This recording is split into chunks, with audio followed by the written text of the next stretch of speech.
मित्रों नमस्कार, प्रणाम।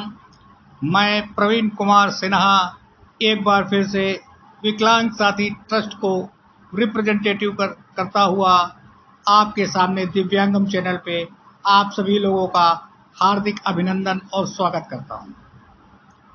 मित्रों, प्रत्येक शुक्रवार को मुझे आमंत्रित किया जाता है कि मैं अपने जो भी विचार हैं वो आप लोगों के साथ शेयर करें। जो भी परेशानियां हम लोगों को आती हैं दिव्यांग होने के नाते, उन परेशानियों को सरकार के सामने रखें और सरकार से जो सहूलियतें मिलती हैं उनका प्रचार प्रसार करें। इसी क्रम में पिछले शुक्रवार के एपिसोड में मैंने यूडीआईडी कार्ड बनवाने को लेकर के अपने जनपद सीतापुर की विशेष रूप से परेशानियों का मैंने जिक्र किया था। इन परेशानियों को क्या नियम कानून है और कैसे लागू किया जाना चाहिए, इसका विवरण हमारे पिछले एपिसोड में सोमवार को हमारे वासुदेव गिरी साहब ने स्पष्ट कर दिया है। तो पिछले एपिसोड में कुछ बात करते करते उत्तेजनावश कह सकते हैं, भावनात्मक रूप से कह सकते हैं, मैंने कुछ एक शब्द का प्रयोग कर लिया कि मौजूदा सरकार ने हमको विकलांग से दिव्यांग की उपाधि दे दी।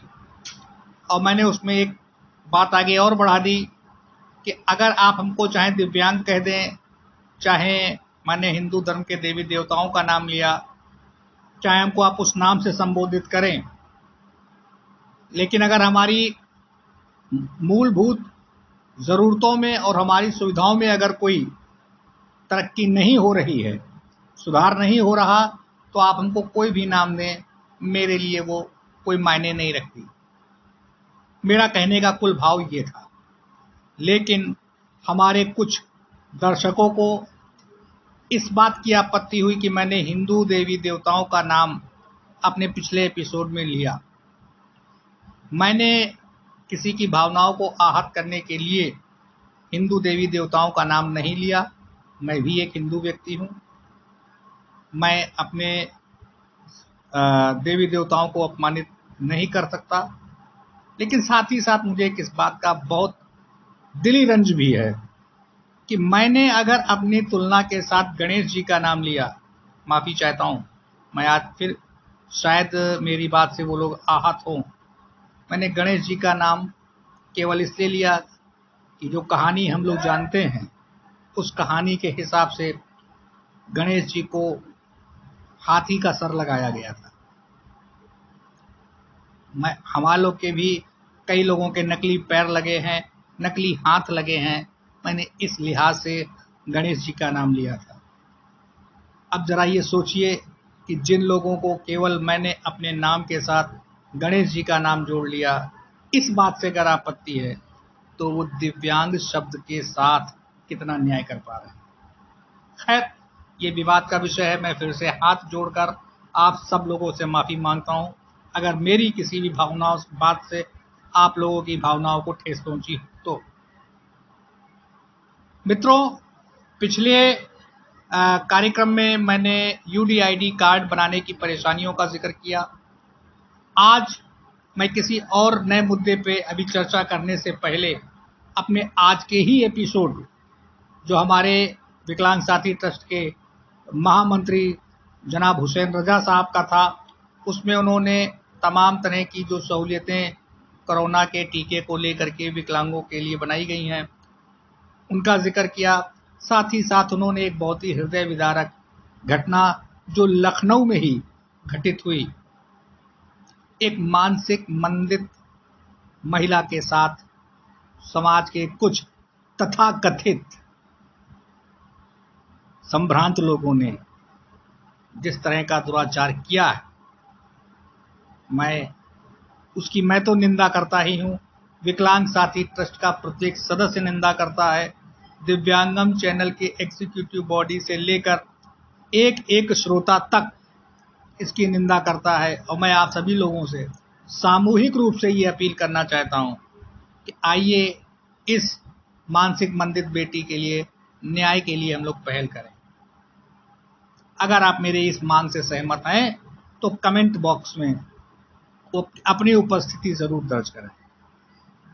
साथियों, अगर मैं विकलांग समाज के साथ हो रही किसी भी नाइंसाफी के लिए, भेदभाव के खिलाफ अगर मैं आवाज उठाता हूं तो कुछ लोग कहते हैं कि मैं जहर उगल रहा हूं। मुझे जहर उगलना स्वीकार है। मैं तब तक जहर उगलता रहूंगा जब तक कि विकलांग व्यक्तियों को समाज में न्याय ना मिल जाए। इसी क्रम में साथियों, आज मैं बात कर रहा हूं विकलांग जन अधिनियम 2016।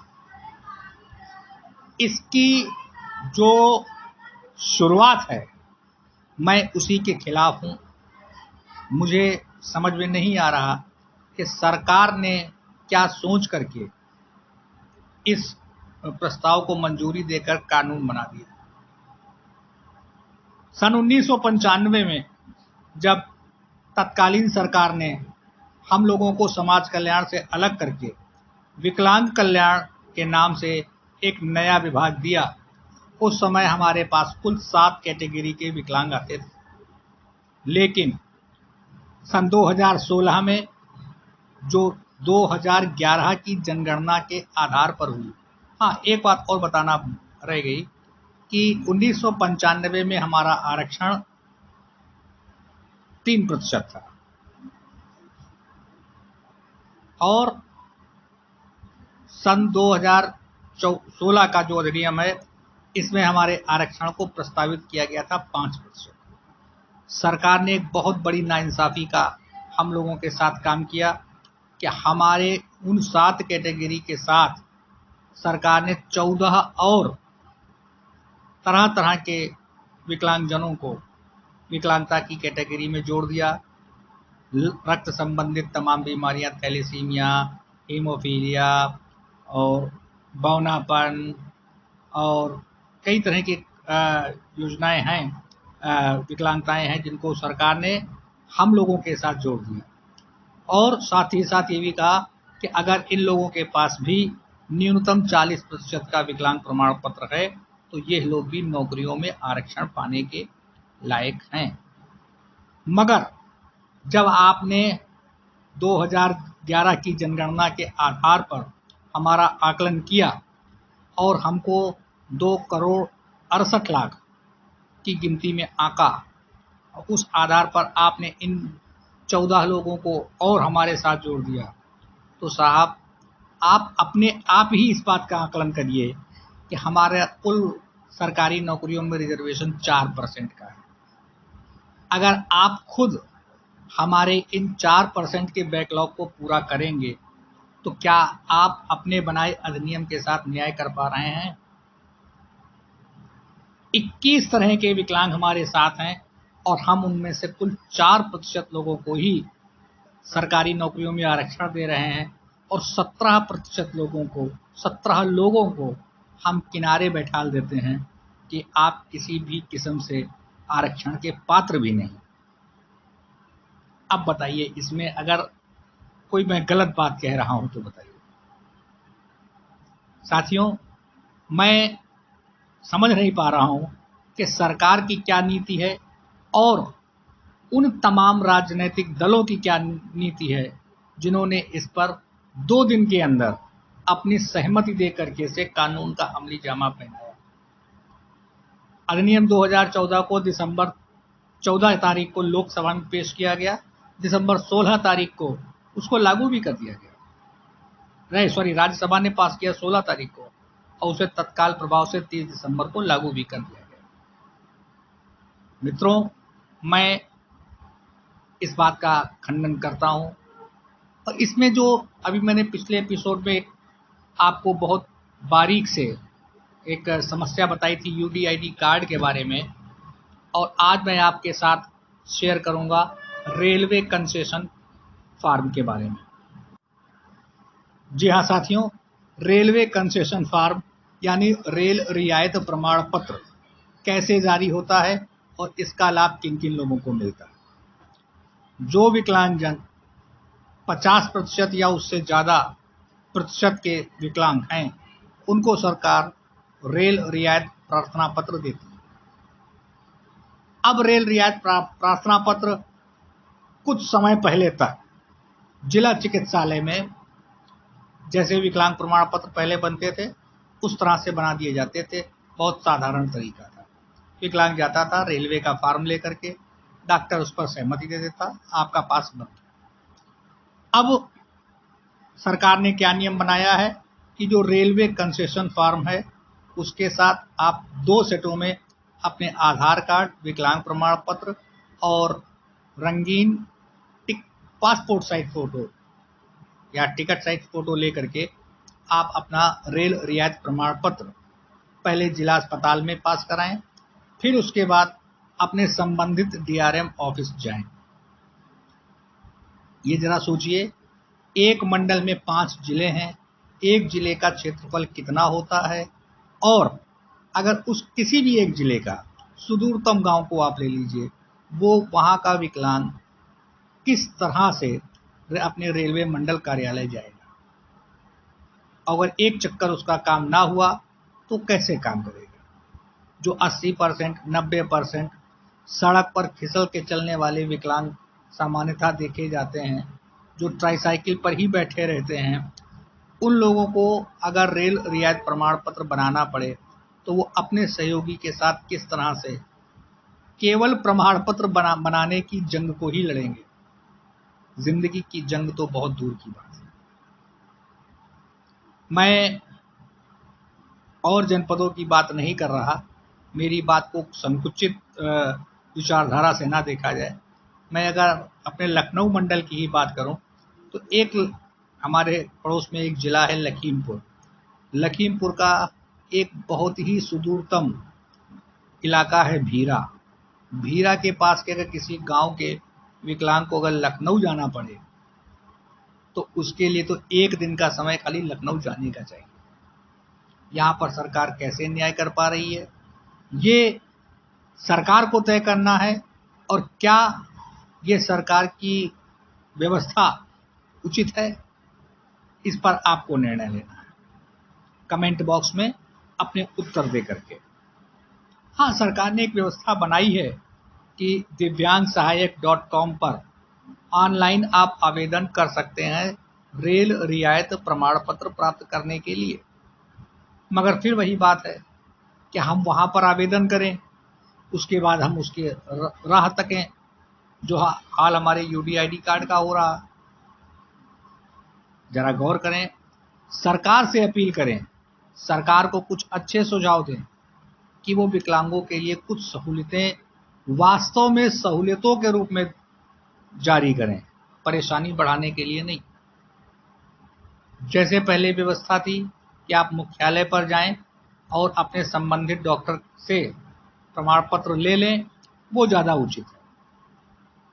कुछ सरकारी सूत्रों से मुझे ये जानकारी प्राप्त हुई है कि जो ये यूडीआईडी कार्ड बन रहे हैं, ये भविष्य में रेल पास का भी काम करेंगे, परंतु कब करेंगे ये अभी सरकार भी नहीं बता पा रही है, ना ही हमारा दिव्यांग सशक्तिकरण विभाग बता पा रहा। मेरा अपना एक सुझाव है कि रेलवे को इस यूडीआईडी कार्ड को पास के रूप में तत्काल प्रभाव से स्वीकार कर लेना चाहिए।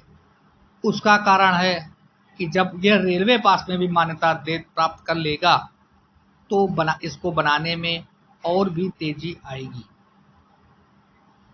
इन प्रस्तावों के साथ मैं एक बार फिर से अपने पिछले एपिसोड में किसी को भी अगर मेरे एपिसोड से दिली दुख पहुंचा हो तो मैं उसके लिए उन सभी लोगों से सॉरी बोलता हूं। मगर इसका मतलब ये नहीं है कि मैं अपनी विचारधारा से कहीं बदल रहा हूं। और हाँ, कुछ एक लोगों ने तो ये भी बात कही कि जरा गौर किया जाए कि मैं प्रवीण सिन्हा हूं या कुछ और। इन सब बातों पर ध्यान ना दें और प्रयास करें कि अगर हमारी मांगें जायज़ हैं, अगर हमारे विचार सही हैं, तो हमारे आज के कार्यक्रम को, आज के एपिसोड को ज़्यादा से ज़्यादा लोगों के बीच में पहुंचाने का काम करें, शेयर करने का काम करें। साथियों, आप लोग जिस तरह से दिव्यांगम चैनल को पसंद कर रहे हैं, उससे ये लग रहा है कि बहुत जल्दी ही हमारा ये जो चैनल है ये मॉडर्नाइज हो जाएगा और आपके साथ साथ हमारी भी लोकप्रियता बढ़ेगी। इन विचारों के साथ कि आप से गुजारिश करते हुए कि आप हमारे आज के एपिसोड को अधिक से अधिक लोगों के बीच में शेयर करें और उन सभी लोगों से अपील भी करें कि हमारे इस कार्यक्रम को आगे ले जाने में अपना सहयोग दें। और हाँ साथियों, एक सोशल मीडिया पे एक ऐप आया है, कुटुंब ऐप।